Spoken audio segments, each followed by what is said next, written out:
सो महंगाई का इश्यू में बीजेपी गवर्नमेंट पूरा एंटी पीपल काम कर रहे हैं। किसान का सर्वनाश करने का काम मोदी गवर्नमेंट कर रहे हैं। नमस्कार मानव कुमार, आज हम आए हैं दिल्ली में हमारे साथ राष्ट्रवादी कांग्रेस पार्टी के अध्यक्ष जी हमारे साथ हैं। उनसे हम बात करेंगे यूपी चुनाव और जो 5 राज्य आने वाले विधानसभा के 5 राज्यों में चुनाव हैं, यूपी हो गया, पंजाब, उत्तराखंड, गोवा इत्यादि में।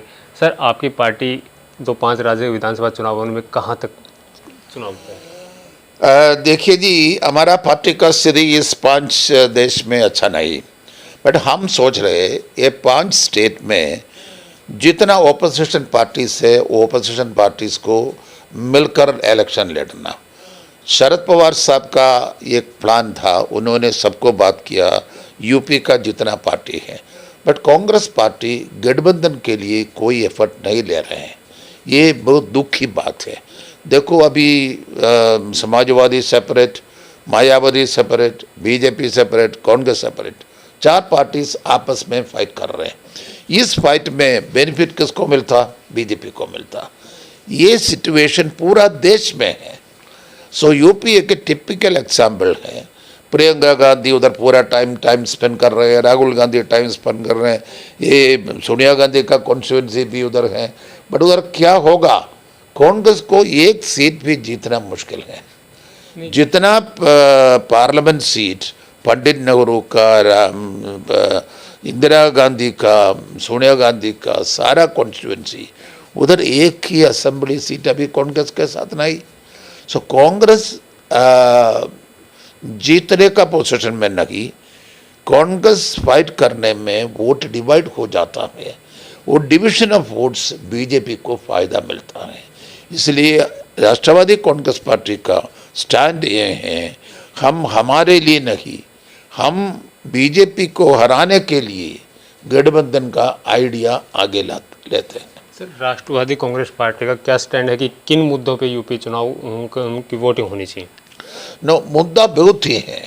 किसानों की विषय हैं, और महंगाई का विषय है, और लॉ एंड ऑर्डर का विषय है, और कम्युनल क्लैशेस का प्रॉब्लम है। बहुत ज़्यादा प्रॉब्लम है, लोग बहुत परेशानी है।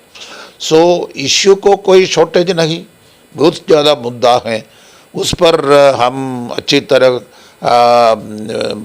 जिस कैंपेन करने में हमको बीजेपी को डिफेंसिव में लाने का कोई प्रयास नहीं, बट प्रॉब्लम ये है एंटी बीजेपी वोट्स डिवाइड हो गया है। महंगाई की जहां हम बात करें तो अगर अपोजिशन में, जब बीजेपी अपोजिशन में थी, कांग्रेस की सरकार थी, तब अगर महंगाई 50 से 50 रुपये 55 पैसा भी हो जाती थी तो अपोजिशन सड़कों पे आ जाती थी, लेकिन अब ऐसा कुछ दिखाई नहीं दे रहा है। या कांग्रेस फाइट के लिए नहीं, ओपोजिशन का ड्यूटी है इस महंगाई के टाइम में लोग के साथ, लोग के लिए फाइट करना। देखो आज पेट्रोल का दाम पूरा दुनिया में सबसे ज़्यादा इंडिया में है। 1 लीटर पेट्रोल को 100 रुपया है एवरेज इंडिया में। पाकिस्तान में, श्रीलंका में, नेपाल में 1 लीटर को 40 रुपया है, इधर 100 रुपया है। ये कैसे हो गया? पेट्रोल का दाम और क्रूड ऑयल का दाम अंतर्देशीय बाजार में जो है वो इधर लाकर रिफाइन करके हमको 50 रुपये को सेल कर सकता। वो सेम दाम, सेम पेट्रोलियम प्रोडक्ट्स, डीजल या पेट्रोल इधर 100 रुपये को मिलता। सो गवर्नमेंट हर लीटर में 50 रुपये का टैक्स लेता है, स्टेट गवर्नमेंट और सेंट्रल गवर्नमेंट। ये सब किसके ऊपर आता है? साधारण लोग के ऊपर आता है। सो इसका दाम, जब पेट्रोल डीजल का दाम बढ़ते हैं, हर चीज़ का दाम बढ़ता है, चावल का, सारा आइटम्स का दाम बढ़ते हैं। सो महंगाई का इश्यू में बीजेपी गवर्नमेंट पूरा एंटी पीपल काम कर रहे हैं, लोग का अगेंस्ट काम कर रहे हैं। इस विषय में बीजेपी नेता या बीजेपी समर्थकों से बात की जाती है तो वो कहते हैं कि महंगाई देश हित में बढ़ाई जा रही है। नो, महंगाई पर उसको कोई एक्सप्लेनेशन नहीं। बीजेपी को, प्राइम मिनिस्टर को जब प्राइम मिनिस्टर आया, मोदी ने कहा मैंने 50 रुपये को पेट्रोल देंगे, मैंने इस महंगाई कंट्रोल करेंगे। जब मोदी 2014 में प्राइम मिनिस्टर के रूप में आया, उसी टाइम हर चीज़ का दाम क्या था, अभी क्या क्या है, कोई एक्सप्लेनेशन नहीं। उन्होंने प्रॉमिस किया मैंने महंगाई कंट्रोल करेंगे, हाँ 50 रुपये पेट्रोल देंगे, अभी 50 रुपये के पेट्रोल 100 रुपये हो गया। मोदी जी क्या एक्सप्लेनेशन देता है? देश हित की बात करते हैं कि देश हित में पेट्रोल बढ़ रहा है। या नो देश की बात मीन्स महंगाई की बात में बीजेपी का जो प्रॉमिस था वो प्रॉमिस उन्होंने इम्प्लीमेंट नहीं किया। इधर जब ये दिस करेंसी डिवैल्यू किया और जितना रिफॉर्म्स बीजेपी ने लाया ये सारा कॉमन मैन के लिए नहीं। इधर जितना बड़े इंडस्ट्रियलिस्ट हैं, बड़े लोग के लिए बीजेपी हर डिसीजन लेते हैं, लाते हैं, कॉमन मैन के लिए नहीं। बीजेपी का हर जगह देखने को विरोध मिलता है, चाहे किसान आंदोलन को देख लो, छात्र भी अब सड़कों पे हैं, जीडी के साथ छात्र भी सड़कों पे हैं, रेलवे ग्रुप डी के भी अभी कह रहे हैं कि हम दिल्ली में प्रोटेस्ट करेंगे। तो क्या लगता है कि छात्रों की मांगे कहाँ तक जाएगी? नो, पूरा यूनिवर्सिटी में, इंडिया में जितना यूनिवर्सिटी है, दिल्ली में दिल्ली यूनिवर्सिटी और बाकी जो विश्वविद्यालय हैं उधर सब, कलकत्ता में, हैदराबाद में, चेन्नई में जितना विश्वविद्यालय यूनिवर्सिटीज़ हैं उधर सब लोग इतना फ्रस्ट्रेटेड हैं। कारण ये है सिलेबस में जो चेंज लाते हैं, शिक्षा विधि में जो चेंजेस लाते हैं, ये सारे आरएसएस के डायरेक्शन में हैं। इंडिया का नेशनल ट्रेडिशन जो है, इन्होंने अभी ये टेक्स्ट बुक भी चेंज कर रहे हैं, इंडिया का हिस्ट्री भी चेंज कर रहे हैं। बीजेपी कभी ये दिस फ्रीडम स्ट्रगल में कभी पार्टिसिपेट नहीं किया, दिस आंदोलन में कभी हिंदू महासभा और जनसंघ और बीजेपी और आरएसएस इन लोग इसमें नहीं भाग लिया। जो कांग्रेस के नेतृत्व में और बाकी नेशनलिस्ट पार्टी के नेतृत्व में ये आंदोलन हुआ, एक सौ साल की आंदोलन, उनमें इसका कोई पार्टिसिपेशन नहीं। अभी मोदी आने के बाद वो लोग सोचते हैं वो सबसे बड़े देशभक्त हैं, उसका फेवर में हिस्ट्री भी चेंज कर रहे हैं। सो दिस कल्चरली, हिस्टोरिकली और सोशली बीजेपी का काम जन की हित में नहीं। आज के टाइम में देखने को मिल रहा है, महंगाई पे बात नहीं होगी, देश के विकास पे बात नहीं होगी, कहीं आर्यन खान पे बात होती है, तो कहीं देखने को मिलता है भारत पाकिस्तान के मैच के ऊपर बात होती है कि मैच होना चाहिए या नहीं होना चाहिए। ये कहाँ तक सही जाएगी? मैच का इश्यू अलग है। मैच का इश्यू में नहीं, बहस महंगाई पे और छात्रों को रोजगार पे होनी चाहिए, लेकिन उन पे बहस नहीं होगी एक मैच के ऊपर, मनोरंजन के। इंटरनेशनली मैच में हम पाकिस्तान के साथ मैच नहीं करना, ये हमारा ओपिनियन नहीं। मैच में स्पोर्ट्समैन स्पिरिट होना, ये हमेशा सोचते हैं पाकिस्तान हो उसे ज़्यादा दुश्मन देश हो, जिस स्पोर्ट्स में ही यूनिटी होना, ये विश्व की एक एक्सेप्टेड प्रैक्टिस है। ओलंपिक्स में सब देश पार्टिसिपेट करना, ये हमारा हम ओलंपिक्स बॉयकॉट नहीं करेगा। जैसा पाकिस्तान और इंडिया के बीच में जितना क्रिकेट खेल हुआ, उसमें सिर्फ एक खेल में उन्होंने जीता, हम वो स्पोर्ट्समैन स्पिरिट में लेंगे। बट बीजेपी हमेशा, एस्पेशली हमारा प्राइम मिनिस्टर, पाकिस्तान का नाम यूज़ कर रहे हैं। वो देशभक्ति बीजेपी का मोनोपोली है, बाकी लोग देशभक्त नहीं, ये प्रूव करने के लिए उन्होंने पाकिस्तान का नाम यूज़ कर रहे हैं। बट अभी पाकिस्तान को फेस करने का वो करेज हमारा सेना को नहीं, हमारा गवर्नमेंट को नहीं, और दिन भर दिन वेदर इट इज़ चाइना और पाकिस्तान, जितना लोग हमारा पड़ोसी लोग हैं वो पड़ोसी लोग हमारा अगेंस्ट है। ये बीजेपी का पॉलिसी का एक मेन फेलियर है। सो इसलिए हम सोच रहे हैं देश फॉरेन पॉलिसी का होगा, देश विदेश में जितना पॉलिसी, इंटरनल पॉलिसी और एक्सटर्नल पॉलिसी, ये दोनों में बीजेपी मिसरेबली फेल हो गया। सर, एक तरफ कहा जाता है कि देश सुरक्षित हाथों में है, वहीं दूसरी तरफ देश की राजधानी दिल्ली के अंदर दिन प्रतिदिन हर वीक ही देखने को मिल रहा है कि छोटी छोटी बच्चियों के साथ रेप केस हो रहे हैं। देखो, एक बार दिल्ली में जब कांग्रेस रूल था उसी टाइम एक इंसिडेंट हुआ, वो इंसिडेंट का इतना फ्लेयर अप हो गया पूरा देश में।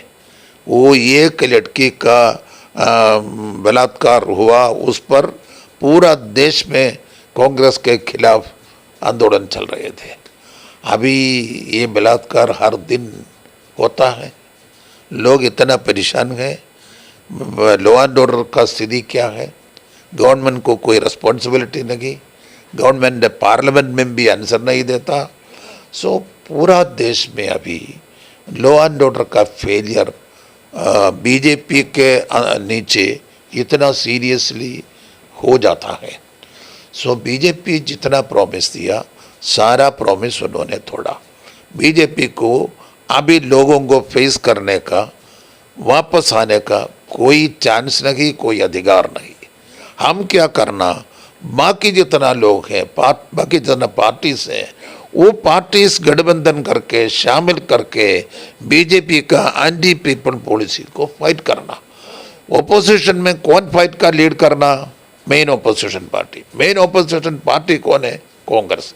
क्या कांग्रेस है कर रहे हैं? नहीं, कांग्रेस हो रहे हैं, राहुल गांधी सो रहे हैं। यही तो बात है ना, पहले अगर कोई भी छोटी मोटी घटना होती थी तो पेट्रोल के भी दाम बढ़ते थे तो अपोजिशन सड़कों पे आ जाते थे, और या कोई रेप केस होता, लेकिन अब अपोजिशन भी तो कमज़ोर, कहीं ना कहीं कमज़ोर पड़ी हुई है। अपोजिशन जो करना नहीं कर रहे हैं। देखो, हम अभी दिल्ली में हैं, इधर से ये हमारा पास है हरियाणा का बॉर्डर में। अभी 1 साल हो गया, किसान लोग उधर बैठे हैं। कितना लोग मर गया? 600 से ज़्यादा लोग मर गया इधर ये एजिटेशन जगह में, उधर से। बट ये एजिटेशन का भाजपा का तो कहना है कि ये लोग किसान है ही नहीं, आप जैसे अपोजिशन की जो पार्टियां उनके बरगलाए हुए एजेंट बैठे हुए। वो समझेगा, नेक्स्ट इलेक्शन में समझेगा ये लोग कौन है। ये लोग किसान नहीं है तो कौन?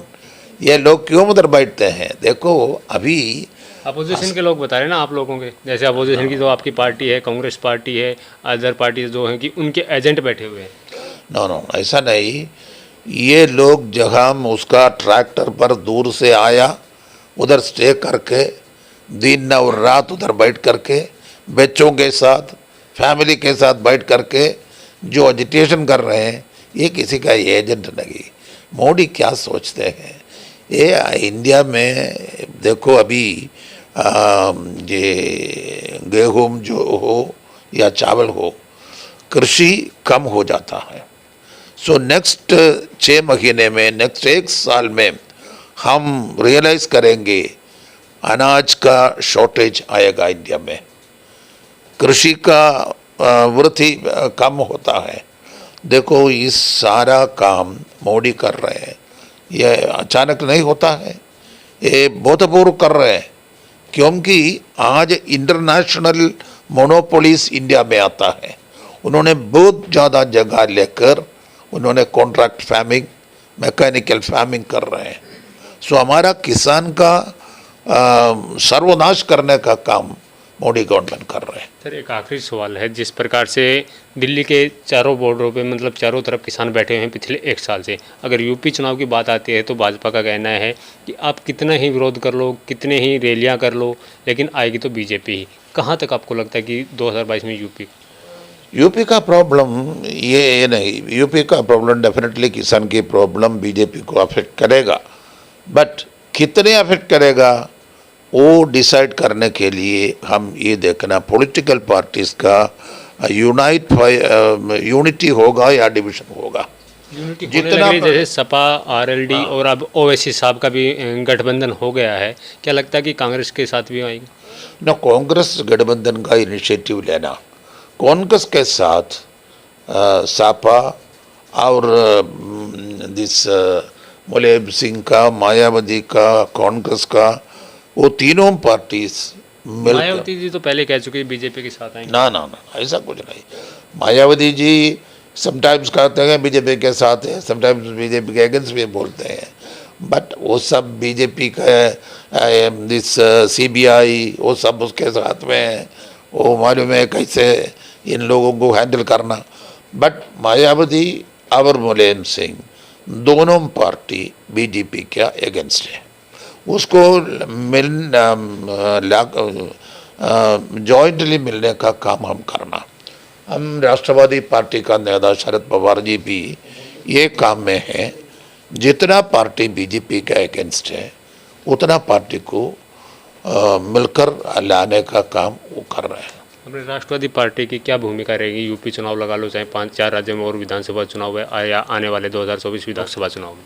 हमारा ये 5 देश में 5 स्टेट में हमारा पार्टी मेजर पार्टी नहीं, हम भी इलेक्शन लड़ेगा, पार्टिसिपेट करेगा, बट हम भी एक गठबंधन का एक गठबंधन में एक पार्टी होगा, बट हम मेजर पार्टी नहीं। मतलब बीजेपी को हराने के लिए एक अहम भूमिका निभाएंगे आप? बीजेपी को हराने का एक गठबंधन बनाने का काम हम करेगा। That is our policy, that policy हम करेगा। जी धन्यवाद। दिल्ली से अनुप कुमार की रिपोर्ट।